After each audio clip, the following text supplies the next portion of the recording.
Erdogan has his own agendas, and he's always wanted to be a sort of peacemaker in this. But you still have the problem that there are 10 things that need to be done to get that grain moving. One of them is actually being removed today, with the Russians vacating Snake Island, because you needed to neutralize that, because that gave both surveillance and a missile capability on the route from Odessa. So it's really from Odessa out through the Dardanelles, not into Turkey, because it's pointless taking the grain from Odessa, unloading it at Turkey, and then doing a land move to move it by ship again. That sort of double loading doesn't take place. So you still have those 9 things which would need to be done to move the grain. First, of course, is you need to have the MCMV capability. That's the mining capability to clear a safe lane. Then you would need a coalition of the willing to do that.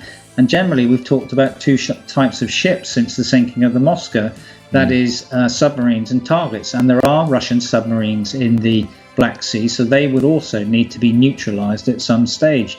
So you have those various things, along with the need for maritime patrol aircraft, probably a no-fly zone and a maritime exclusion zone, and to be prepared to confront the Russians should they challenge any attempt to unlock the blockade. Business of getting munitions, getting equipment and ammunition to where it's needed in a theatre of war like Ukraine. I was speaking a moment ago to the former Supreme Allied Commander of NATO. He was saying, look, more can be done, more should be done, more focus is needed. Just tell me a bit about that, about the business of getting heavy equipment where it's needed to the front line, because you can imagine it is a pretty challenging task.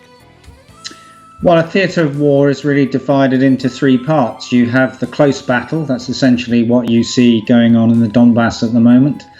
You have the deep battle. That is the dislocation and destruction you see with the missile strikes across Ukraine. And we know that 2,811 cruise and ballistic missiles have been fired into Ukraine so far. And then you have the rear battle, or the rear area of operations. And what we're really seeing, and that includes the countries to the west of Ukraine. So you've got the movement of munitions by air, sea and road into Europe, and generally into Romania and Poland, which then must be forward moved into Ukraine. And generally that goes through a series of processes of what in NATO doctrine is 4th line, 3rd line, 2nd line and 1st line. So it's not a continuous forward motion.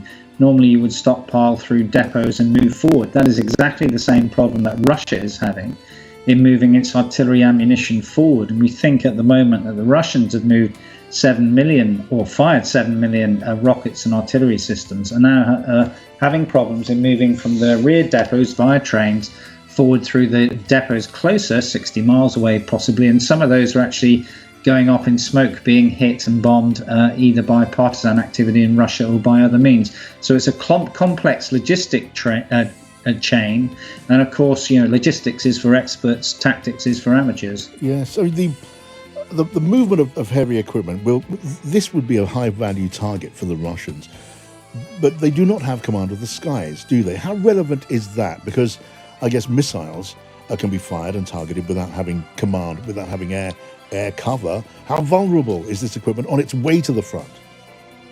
Well, although they don't have complete control of the air, that's not necessarily that relevant in terms of the launching of missiles. And we know, for example, that some of the missile strikes, the cruise missiles, have been launched either from Belarus, Russian or Russian airspace up to 900 kilometers away. What you would have seen, of course, because we talk about 5 domains of war now, not just land, sea and air, but also space and cyber. So I would assume that you would have had Russia moving a number of satellites over Ukraine so they could detect changes as necessary. And it is that which probably shows, along with fifth columnists, the where stuff is, and helps their targeting process. Now, a lot of their targeting process has been pretty weak, and that is why we see things being struck which shouldn't be struck, particularly the shopping mall with 1,000 people in it the other day. It could also be a symptom of the age of the munitions, because generally we in NATO get rid of munitions after a certain time because of the degradation of the propellants and things like that. The Russians generally don't tend to do that, which is why they've got large stocks, but that means they can be less accurate. Right, now let's look at the Madrid NATO conference. So support being ramped up, expressions of support being ramped up, but still the Black Sea blockade persists, and that vital Ukrainian grain cannot get out of port. Now, Turkey, it's now said, may have an important part to play in breaking that blockade. What's your analysis of that actually happening? I think it's a bit esoteric to believe that. I mean, Erdogan has his own agendas, and he's always wanted to be a sort of peacemaker in this. But you still have the problem that there are 10 things that need to be done to get that grain moving. One of them is actually being removed today with the Russians vacating Snake Island, because you needed to neutralize that, because that gave both surveillance and a missile capability on the route from Odessa. So it's really from Odessa out through the Dardanelles, not into Turkey, because it's pointless taking the grain from Odessa, unloading it at Turkey, and then doing a land move to move it by ship again. That sort of double loading doesn't take place. So you still have those 9 things which would need to be done to move the grain. First, of course, is you need to have the MCMV capability. That's the mining capability to clear a safe lane. Then you would need a coalition of the willing to do that. And generally, we've talked about 2 types of ships since the sinking of the Moska. That is submarines and targets. And there are Russian submarines in the Black Sea, so they would also need to be neutralized at some stage. So you have those various things, along with the need for maritime patrol aircraft, probably a no-fly zone and a maritime exclusion zone, and to be prepared to confront the Russians should they challenge any attempt to unlock the blockade. Now, as I said earlier, the deep battle includes the dislocation and destruction of the economic, industrial and military potential of Ukraine. One of those aspects, the economic aspect, is making sure they can't get any revenue from exporting grain. So in the end, it's going to come down to a test of will. Will the West be ready to call Russia's bluff when it comes to the blockade? And Turkey is a potentially really important player, isn't it? It has, as you say, President Erdogan of Turkey has got a slightly ambivalent relationship with Russia, but they could be a very useful supporter. I'm thinking of, and I think you're concerned with and interested in the use of Turkish drones. Tell us about that. Well, Turkey's been ambivalent to both powers, and really this is really to do with where they sit in the international community following the demise of the Soviet Union. That altered their geopolitical situation. So the greatest threat to Turkey was dissolved. And really that gave them room for diplomatic manoeuvring with regards to the deeper currents of Kemalism. That is, always they've had a suspicion of great powers and an aspiration for total independence.